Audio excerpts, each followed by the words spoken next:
Hi, cousins. Were and I didn't realize it, but back to back, next to the my man Joe setup, my hookup. Here's a moment of my life, Shep Petty, but one of my favorite Shep mixes ever in a life, moment of my life, Jocelyn Brown, one of my favorite Jocelyn Brown records of all time.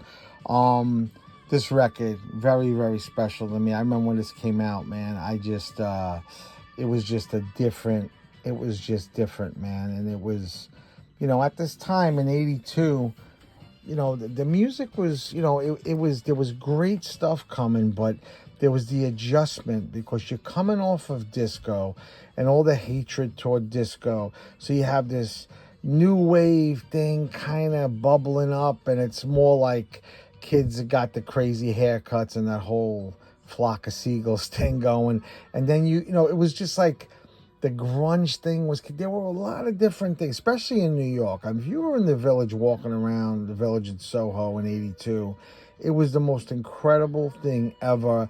You'd have an abandoned building next to an art show gallery, to a record store, it was just, the culture in New York was great. The graffiti, the street guys, breakdancing. Well, it was originally called up rocking, which that's a whole other story, but breakdancing and the hip hop thing was, that was happening. You had new wave. You had like Duran Duran. You had this like English thing coming, and then like in America, we got like, okay, so you went from disco, so you get a Patrick Adams guy who's making these incredible fast up tempo disco records, and now it's like you got Moment of My Life, which is like a 115, and it's that sleazy, incredible, and you think about what you had in '82, the Evelyn Kings and the Howard Johnson and all of that, and it was, I think it was an incredibly rich time, and I love that '81, '82, '83,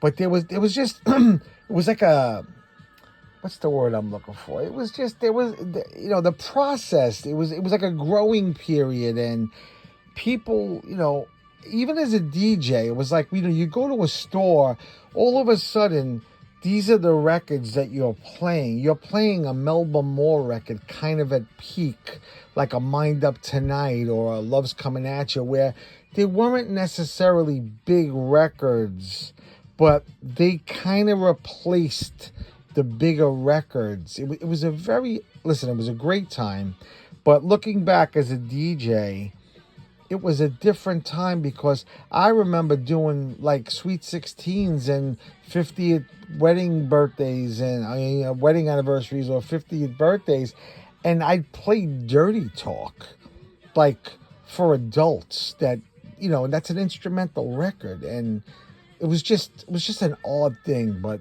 a great time music. Anyway, I went way off on that one, but that is pretty impressive. In a life, moment of my life, from my man Joe. I love you, Joe, man. I miss you. I wish we can connect. I've been trying to get at you. That's Joe's handwriting too, man.